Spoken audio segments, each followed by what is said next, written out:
হাতে হাতে রিমোটটা ছিল। ঘরের মধ্যে ছোটখাটো একটা বিস্ফোরণ ঘটাতে পারত। একটা সাধারণ পার্সেল, আর তার ভেতরেই লুকিয়েছিল সাক্ষাৎ যমদূত।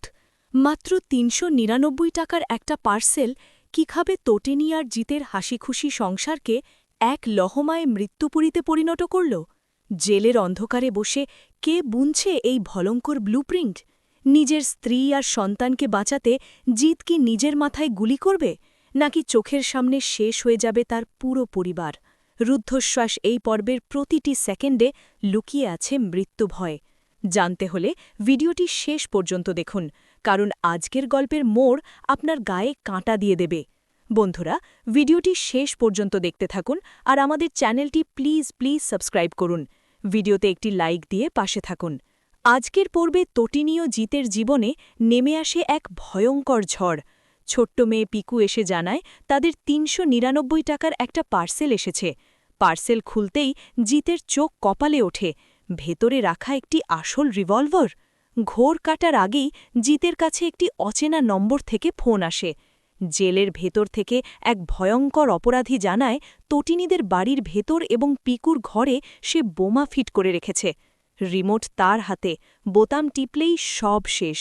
পরিবারকে বাঁচাতে খলনায়ক জিতকে বাধ্য করে নিজের মাথায় বা তটিনীর দিকে বন্দুক তাক করতে। খলনায়কের একটাই উদ্দেশ্য, প্রতিশোধ। তটিনীয় জিত তাকে জেলে পাঠিয়েছে বলে সে তাদের সম্মান, সংসার আর জীবন সবকিছু এক নিমেষে শেষ করে দিতে চায়। ছোট্ট পিকু যখন ফোনে কথা বলে জানতে পারে অপর প্রান্তে আছে রাক্ষস দাদু, তখন পরিস্থিতি আরও ভয়াবহ রূপ নেয়। শেষ দৃশ্যে দেখা যায় চরম বিশৃঙ্খলা, বোমার আতঙ্ক এবং তটিনীর জ্ঞান হারিয়ে লুটিয়ে পড়া। আগামী পর্বে আমরা দেখতে পারি এক বিশাল ধামাকা। পুলিশ কি সময়মতো এসে বোম স্কোয়াড নিয়ে বাড়িটি সুরক্ষিত করতে পারবে, নাকি জেলের ভেতরে থাকা ওই খলনায়ক তার রিমোটের বোতাম টিপেই দেবে? জিত কিভাবে তার মেয়ে আর স্ত্রীকে নিয়ে এই ফাঁদ থেকে বেরোবে, সেটাই এখন সবচেয়ে বড় প্রশ্ন। হয়তো জিত নিজের জীবনের ঝুঁকি নিয়ে কোনো বড় সিদ্ধান্ত নিতে চলেছে। আপনাদের কি মনে হয়, কে জেলের ভেতর থেকে এই ভয়ঙ্কর খেলাটা খেলছে?